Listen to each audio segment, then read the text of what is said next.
Bienvenido.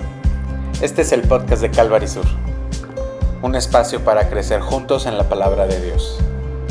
Somos una iglesia cristiana en Jalapa, comprometida con enseñar la Biblia verso a verso.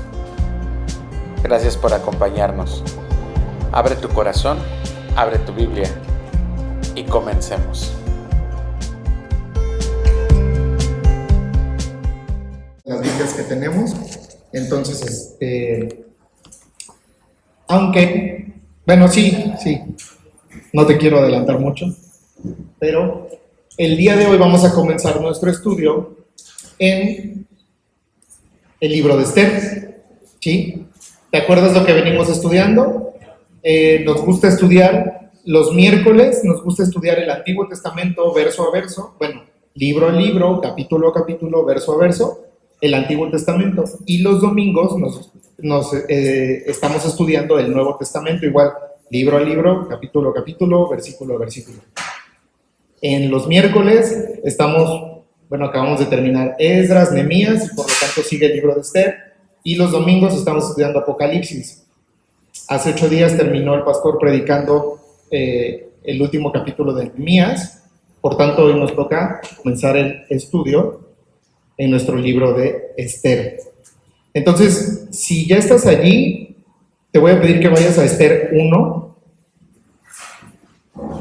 y en lo que llegas allá déjame orar para poner este tiempo en manos de Dios. Señor, muchas gracias por ser tan bueno. Gracias porque por tu misericordia estamos aquí. Permite que sea tu Espíritu Santo quien hable, Señor, quien enseñe, quien redarguya, quien corrija los corazones de esta tu iglesia, Señor. Y toma el control de este tiempo, Señor. Lleva toda perturbación, lleva toda distracción para que podamos ser ayudados, Señor, realmente en entendimiento y en la renovación de nuestra mente para comprobar cuál es tu voluntad. En el nombre de Jesús. Amén. Ok. Entonces, si ya estás ahí, vamos a Esther 1:1 y dice lo siguiente. Aconteció en los días de Asuero, el Asuero que reinó desde la India hasta Etiopía, sobre 127 provincias. Hermanos, ahí nos vamos a quedar, ¿sí? Porque por eso me reí un poquito ahorita que decía yo que quien no trajera Biblia, porque realmente solo la necesitábamos para este verso.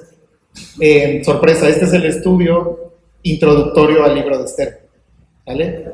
Creemos que es un buen tiempo para tomar un respiro y dar una pequeña introducción, un panorama contextual acerca de en dónde estamos, ¿sale?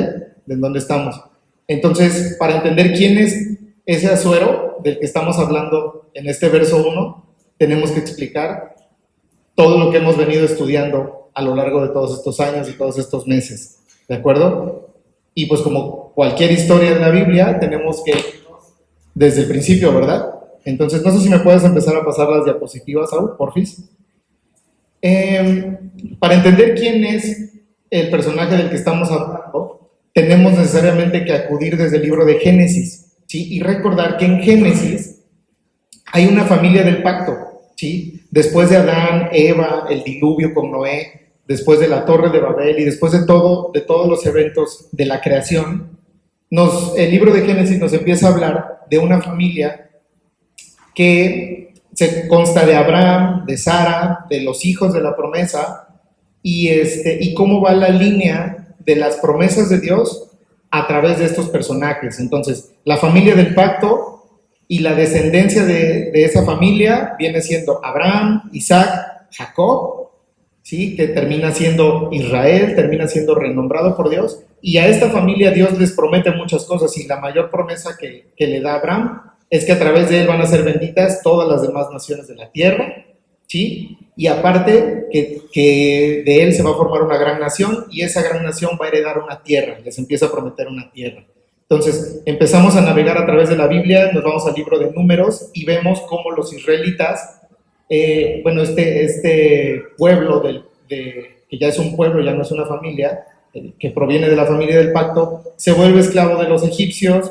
El Señor sigue prometiendo que los va a liberar, pasan 400 años de esclavitud y los libera, en el libro de Éxodo, y en el libro de Números empezamos a ver cómo ese pueblo empieza a navegar por el desierto y empieza a dar vueltas, aunque no era la voluntad de Dios que el pueblo diera vueltas por el desierto hasta encontrar la tierra prometida. Y es otra generación, ¿sí? Una generación más adelante, que ya la vemos en el libro de Josué, que son los que logran conquistar, o a los que Dios deja conquistar la tierra prometida, ¿de acuerdo? Encontramos estos personajes, el personaje principal casi en todo el Pentateuco, pues es Moisés. Después viene el libertador Josué. Posteriormente, si cambiamos la diapositiva, ya viene una historia, una narrativa en donde todavía no se forma Israel como nación, sino que viene el episodio de los jueces, ¿sí? Estos jueces son unos caudillos, son unos libertadores que Dios elige para empezar a formar y para empezar tanto a predicar su palabra, pero también a proteger a su pueblo, también a proteger su linaje.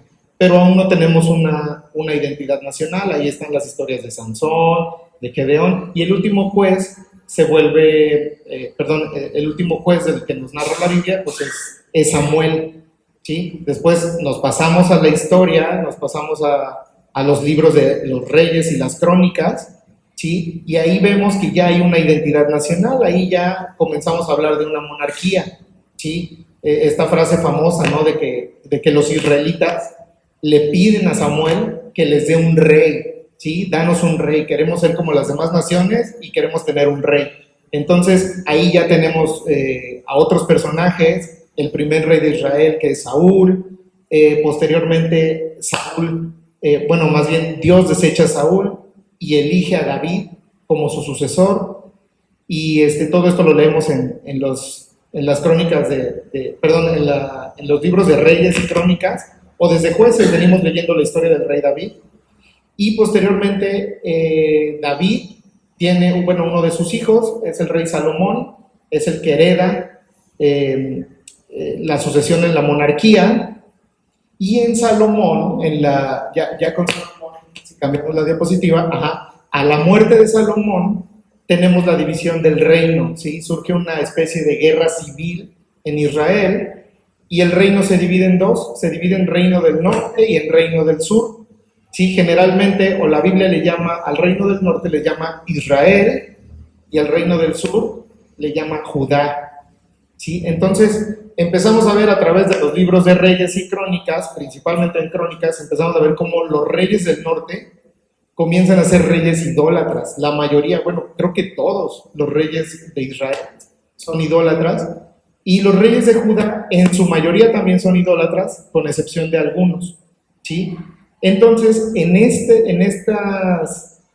medio de esta línea temporal, en los reyes, cuando están sucediendo estos reyes, tanto idólatras que se acostumbran a las tradiciones y costumbres de los pueblos vecinos, como los que sí son piadosos, en medio de todos esos tiempos, en medio de todos esos años, el Señor se dedica a enviar a los profetas. Ahí ya sería la siguiente lámina, la siguiente diapositiva. Entonces, Dios se dedica a enviar profetas, ¿sí? Y ahí es cuando conocemos los libros de Jeremías, de Isaías, de Oseas.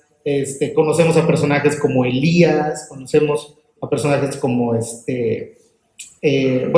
historias de Elías, por ejemplo, ¿no? Eliseo.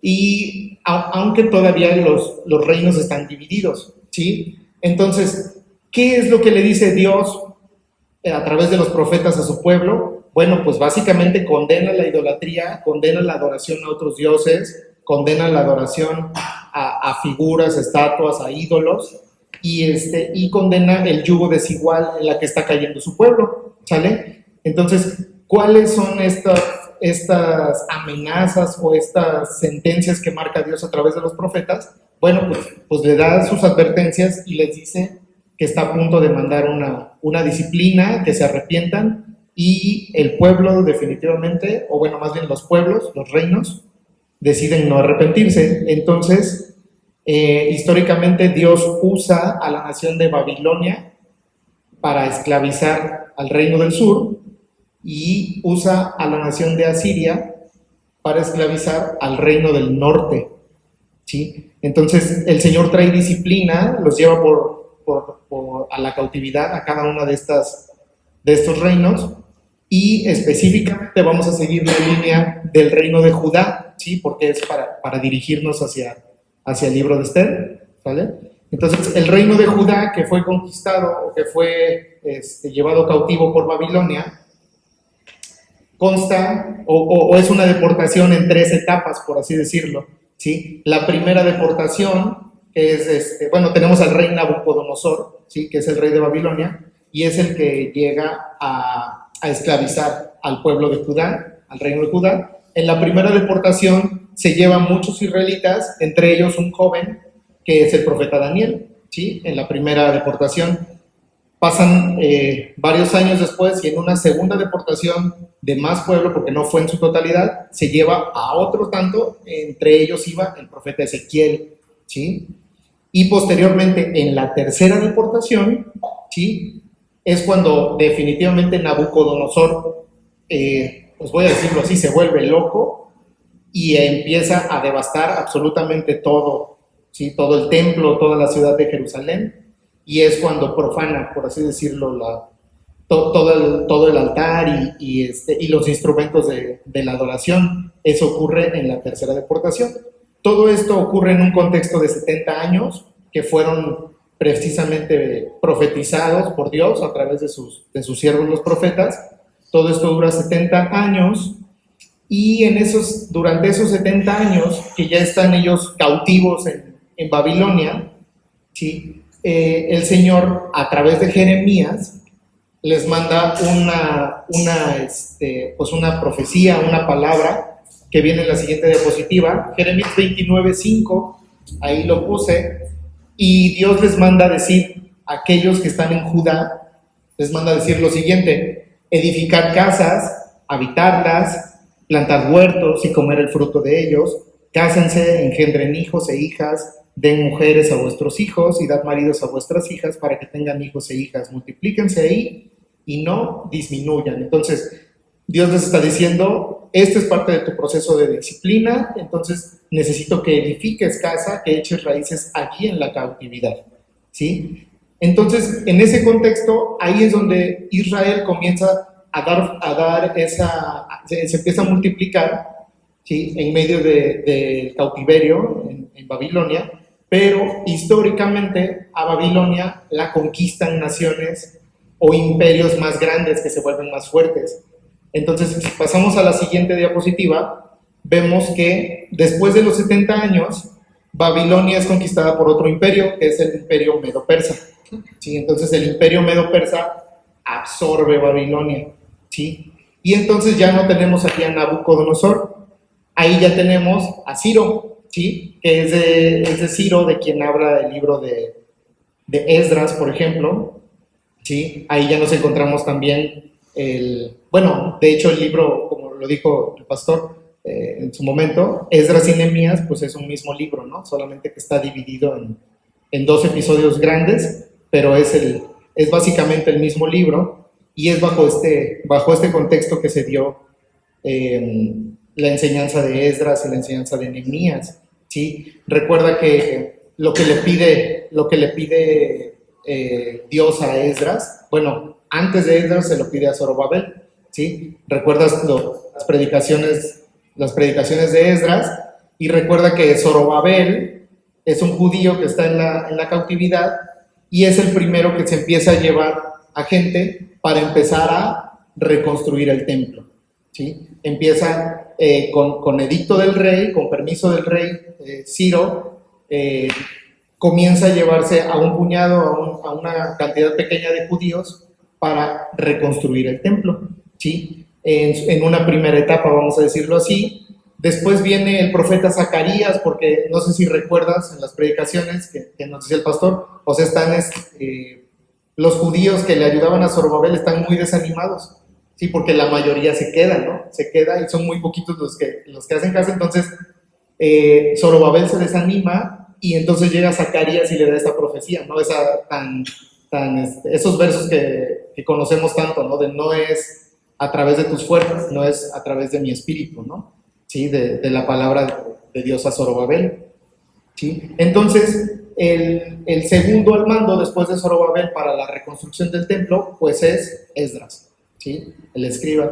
Entonces, Esdras es el que logra consumar la restauración total del templo, y posteriormente vemos que Nehemías es aquel copero del rey, ¿sí? Que es el que está muy afligido en su espíritu, y el rey de la misma manera le da la oportunidad de ir y comenzar a edificar los muros de la ciudad. Ya está reconstruido el templo, pero recuerda que el contexto de Nehemías es que ya tenemos un templo, pero ahora hay muchos enemigos alrededor que quieren destruir otra vez el templo. Entonces necesitamos una muralla, necesitamos unos muros, y es Nehemías el encargado de llevarse a otro puñado de judíos, de israelitas, para edificar el muro.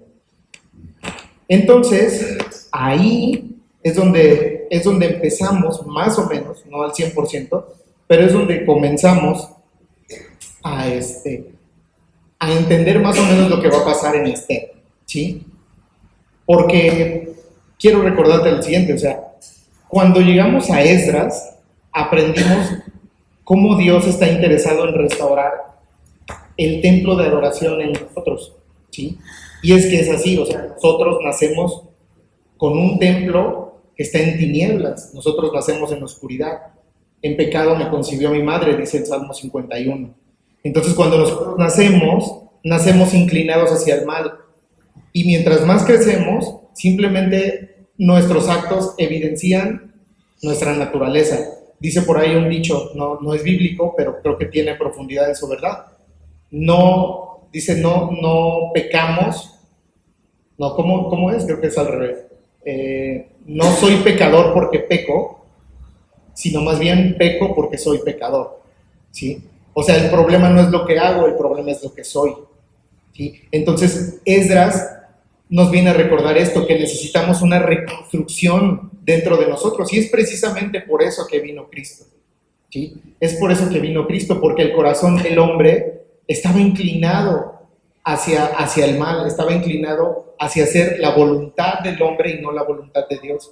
Es por eso que tuvo que venir Cristo a llevar mis pecados, a llevar mis transgresiones, mis decisiones que no tienen nada que ver con Dios, y Él las llevó sobre su cuerpo y se ofrece como sacrificio al Padre para pagar la deuda que yo tengo con el Padre. Resucita el tercer día para darnos esa esperanza y para darnos ese sello de que su sacrificio fue aceptado por el Padre, y entonces Él restaura y Él reconstruye el templo que hay en nosotros, y entonces ahora ya tenemos un corazón inclinado hacia Dios, hacia su persona, ¿sí? En Nehemías, ¿qué recordamos? Pues Nehemías recordamos que ya siendo cristianos sigue habiendo batallas, y no me lo vas a negar. Si aún no te consideras cristiano, quiero decirte algo. Tu mayor problema en este momento no es tu circunstancia, independientemente de la circunstancia en la que sea, es que tú no estás reconciliado con Dios y necesitas a Cristo, y necesitas que Cristo pague por tus pecados, y necesitas reconocer que necesitas un Salvador, arrepentirte de todo tu corazón y ofrecerle entonces tu vida ahora a Él. Pero si ya eres cristiano, entonces vas a comprender lo siguiente: si ya has nacido de nuevo, debes saber que la cosa no acaba aquí. De hecho, la cosa apenas empieza cuando eres cristiano, ¿sí? Porque a pesar de que ahora tienes un nuevo corazón que ya está inclinado hacia la adoración a Dios, como lo vimos, aún sigue habiendo batallas y hay enemigos que debemos de combatir para lograr ser esos hijos de Dios que Dios quiere que seamos, ¿sí? Debemos de levantar muros, como nos recuerda Nehemías, ¿sí? Contra todo aquello que nos está impidiendo vivir la vida cristiana que estamos llamados a vivir. A veces el levantar esos muros significa cortar relaciones con personas, ¿sí? Cortar tradiciones que veníamos haciendo, cortar con costumbres, dejar de visitar lugares que tenías por costumbre visitar, evitar situaciones que sabes que no te van a llevar a ningún lugar bueno, o voy a decirlo así, a situaciones que ya sabes que te van a llevar al pecado, páginas de internet, incluso música que te puede llevar al pensamiento pecaminoso, ¿sí? Y bueno, pues yo creo que aquí tenemos un problema, o sea, el problema es que nos pasamos la vida así, o sea, pareciera que la vida cristiana es así, ¿sí? Siempre sale un muro más que habría que levantar, ¿sí? O sea, por un lado, precisamente como lo vemos o como lo estudiamos en Nehemías, por un lado estamos, o con una mano estamos reconstruyendo el muro, y con la otra tenemos la espada, porque ya estamos viendo que el enemigo viene por este lado, y por aquí levantas un muro aquí, y ya estás viendo que el otro muro también necesita ser levantado, porque estás viendo otra batalla por allá. Y realmente ese es un mensaje no desesperanzador, pero es un mensaje que tenemos que aceptar, que nuestra vida cristiana va a ser así hasta que lleguemos a la presencia del Padre. ¿Sí? Es una vida que vamos a seguir así levantando muros, ¿sí? Y es un buen resumen de lo que va a ser nuestra vida, porque nuestra graduación, vamos a decirlo así, la graduación de esta vida, dice Eclesiastés que todos vamos para el mismo lugar, ¿no? Entonces, te vas a graduar el día que salgas de este mundo en un cajón de madera y llegues a su presencia, y ahí sí no vas a tener que levantar ningún muro más. Pero mientras eso no pasa, quiero decirte algo, la Biblia le llama, al levantar muros, la Biblia le llama renovación del entendimiento, ¿sí? La renovación del entendimiento, esas batallas que tenemos en el pensamiento, en el alma, en la voluntad, para impedir que las cosas que nos van a hacer pecar y que impiden una adoración libre hacia Dios, nos sigan atribulando, ¿sí? Nos sigan estorbando en ese camino, ¿de acuerdo? Entonces vemos cómo Esdras, ¿sí? Esdras es la reconstrucción del templo, ¿sí? Esdras implicaría nuestro nuevo nacimiento, ¿sí? El nuevo nacimiento que Cristo le dice a Nicodemo, ¿no? Es necesario nacer de nuevo, ¿sí? Entonces, Esdras debería de recordarnos eso, del nuevo nacimiento que gracias a Cristo ahora tenemos, pero Nehemías nos debería de recordar que también necesitamos estar reconstruyendo, y es una vida de reconstrucción de muros en todo momento, ¿sí? Nehemías, representa esa reconstrucción, pero del alma, ¿sí? De la voluntad, de nuestros pensamientos. Y justamente entre Esdras y Nehemías, ¿qué libro crees que está? Esther, ¿sí? Justamente si quieres pasar a la siguiente diapositiva, gracias. Entre Esdras y Nehemías, ahí tenemos a Esther, el libro de Esther. El libro de Esther sucede entre el capítulo 6 y el capítulo 7 de Esdras, ¿sí? Ahí tenemos la historia de Esther.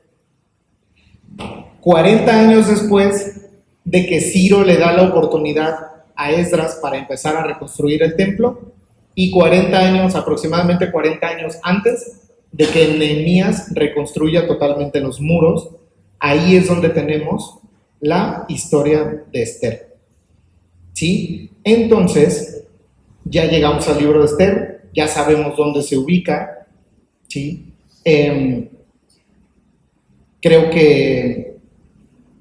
Sinceramente creo que Esther es un libro un poquito extraño, es un poquito raro, ¿sí? En Esdras, en Nehemías, vimos a la gente que salió de Babilonia para reconstruir el templo, vimos a la gente que salió de Babilonia para edificar los muros otra vez, vimos a este remanente obediente que acudió al llamado de Dios, ¿sí? Y salió de su comodidad para reconstruir nuevamente su ciudad. Bueno, ¿por qué creo que el libro de Esther es un libro raro? Porque el libro de Esther nos narra precisamente de aquellos judíos que no quisieron salir, ¿sí? De aquellos judíos que se quedaron en Babilonia y no acudieron obedientemente al llamado de Dios para reconstruir la ciudad, ¿sí? Para reconstruir el templo y para reconstruir los muros. Entonces, en este contexto de Esther, nos vamos a encontrar cosas un poquito raras, ¿sí? La lectura del libro de Esther es diferente a la que venimos siendo acostumbrados, porque aquí vamos a ver, por ejemplo, que los judíos están comiendo cosas que no deberían de comer, según la ley de Dios o según la Torá. vemos que los judíos se están casando con gente o con culturas que no se tienen que estar casando y aparentemente no son condenados, o sea, Dios no los está condenando. También vemos excesos, incluso también en el pueblo judío, como de licor, de las fiestas, de todo esto, y tampoco vemos una condenación como tal. Por lo tanto, no es un libro que podamos tomar como ejemplos de carácter moral, ¿sí? Incluso de los personajes que van a terminar siendo los héroes, vamos a decirlo así, no son ejemplos morales, ¿sí? No son ejemplos que podamos directamente decir, esto es un ejemplo que yo debo de seguir, ¿sí? Porque el contexto, recuerda, son los judíos que se están quedando desobedientes, ¿sí? Se están quedando y no acuden al llamado de la reconstrucción. Entonces, pero sabes, lo que siempre hace más raro del libro de Esther, no es tanto eso.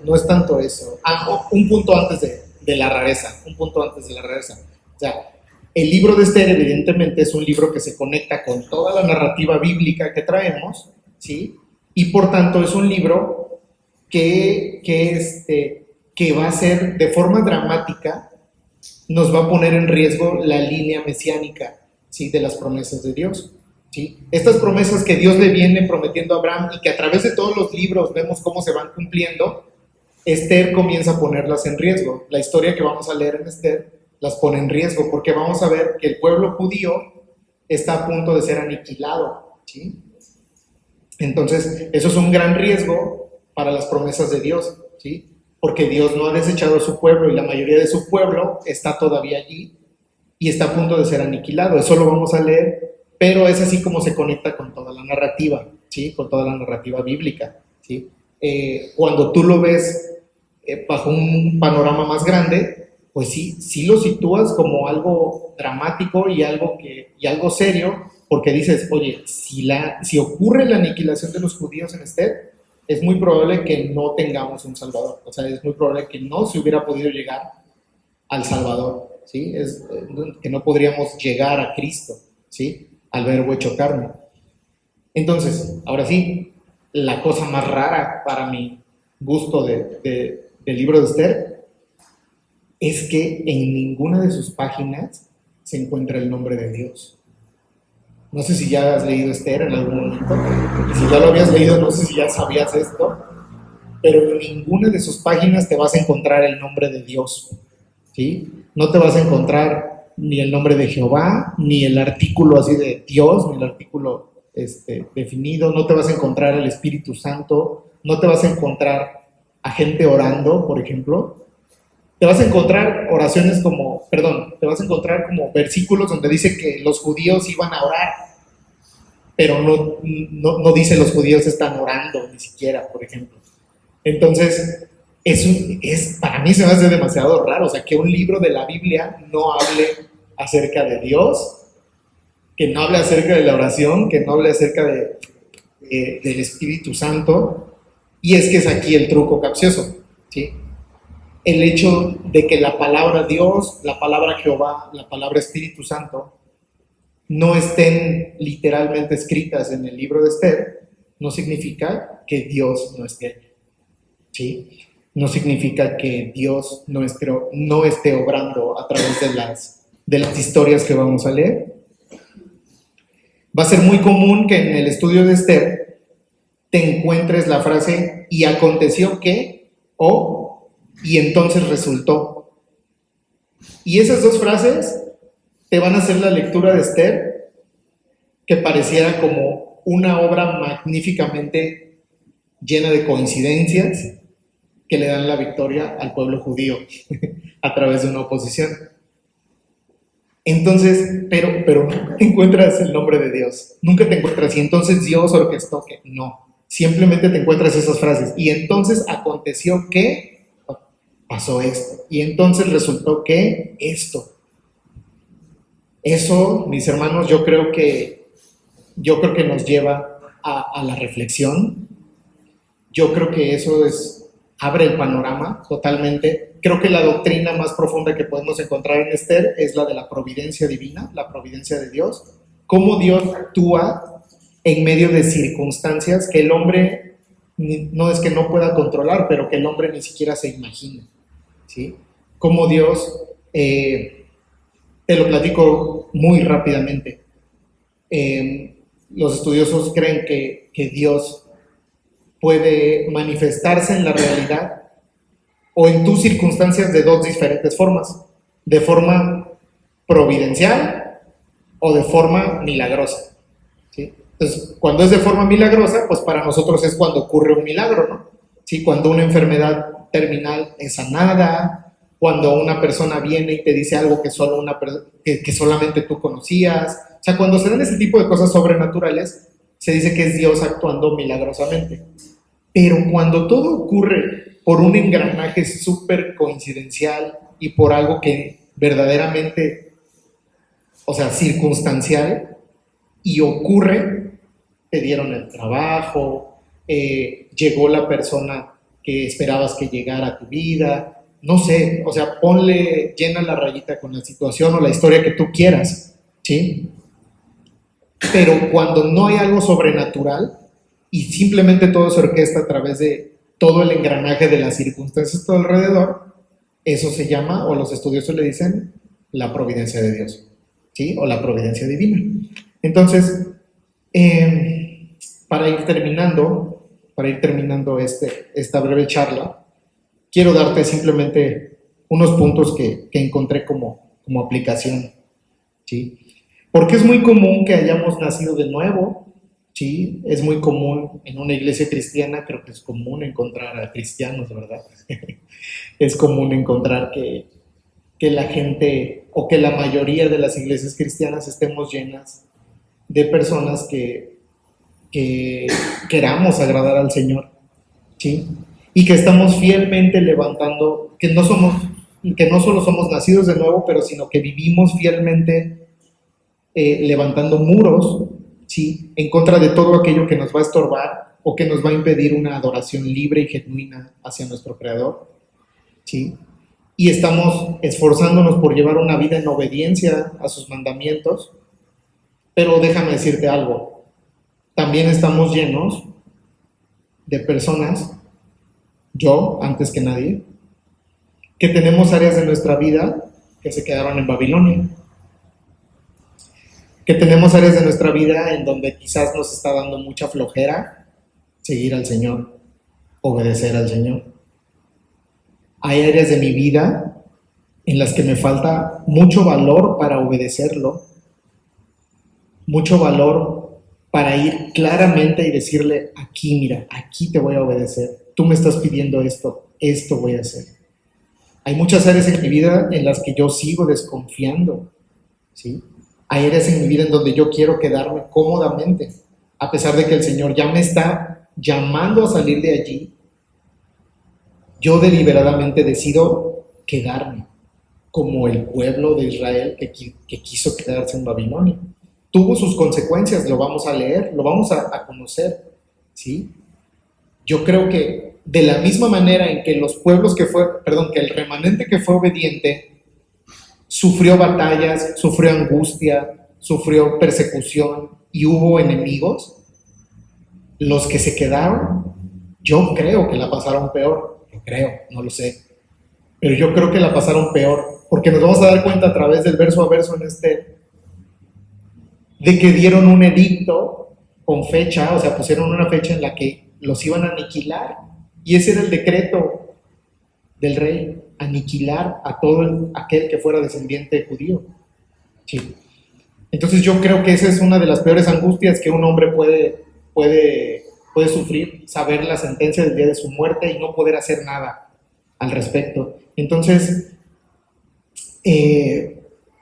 hubo consecuencias y quizá hoy hay consecuencias también de pecados que no has querido dejar, de áreas de tu vida que siguen en Babilonia, y quizá estás viviendo esas consecuencias, quizá estés en angustia, no sé realmente cuál sea tu situación. Hay áreas de tu vida en la que Dios te puede estar diciendo sal, y quizá le digas como yo le digo, pero es que Señor, es que aquí tengo todo y tú me estás mandando a un lugar en donde está en ruinas, como Jerusalén, por ejemplo, ¿no? Como el templo, o sea, está todo destrozado, o sea, yo ya tengo mi vida aquí. Es más, tú ya me habías dicho, ¿te acuerdas? Lo vimos en Jeremías, tú ya me habías dicho que aquí hiciera yo familia y aquí hice familia, Señor. Pero el Señor ahora te está diciendo, sal de ahí. Y a veces tengo consecuencias en mi vida que son precisamente orquestadas por esas malas decisiones o por esas desobediencias. He desconfiado muchas veces de la mano de Dios, de la mano bondadosa de Dios, en medio de mis circunstancias, sobre todo mis circunstancias de salud o de la salud de mi familia. Puede haber muchas áreas que estén allí. Y esa es la invitación que te hago hoy, a que reflexiones en qué áreas de tu vida pueden estar allí, en Esther.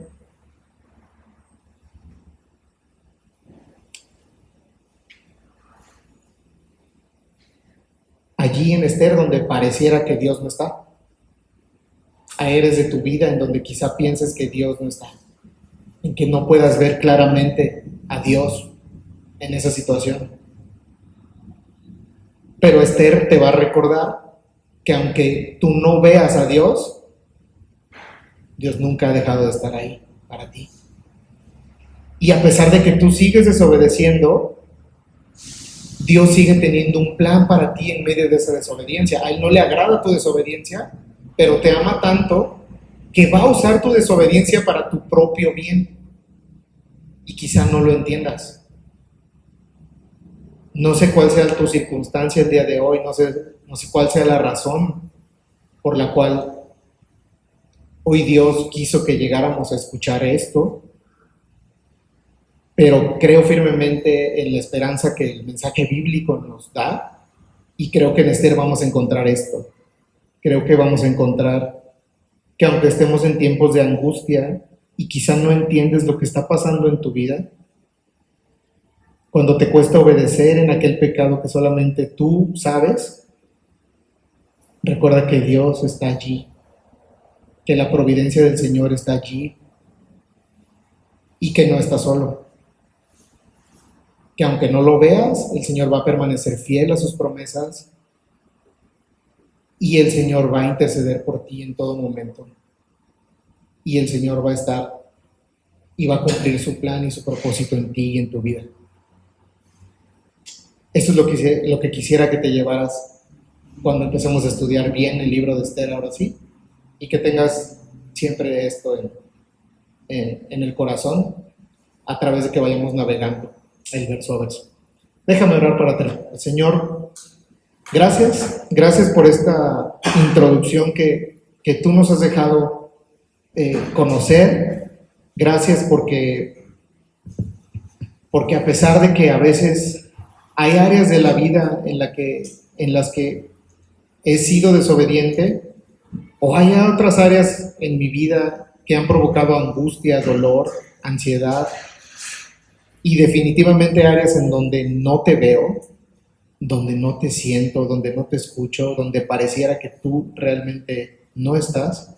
Gracias por recordarme y gracias por traer el libro de Esther a esta tu iglesia para recordarnos esto. Gracias por enviar a tu Hijo. Gracias, Señor Jesús, por pagar el precio de mis pecados en la cruz del Calvario. Gracias por resucitar al tercer día. Gracias porque tus promesas se cumplen en mí y en los tuyos. Recuérdanos a través de este navegar por el libro de Esther que siempre tus planes se cumplen, Señor, y ayúdanos cada vez a ser más obedientes al llamado de Dios.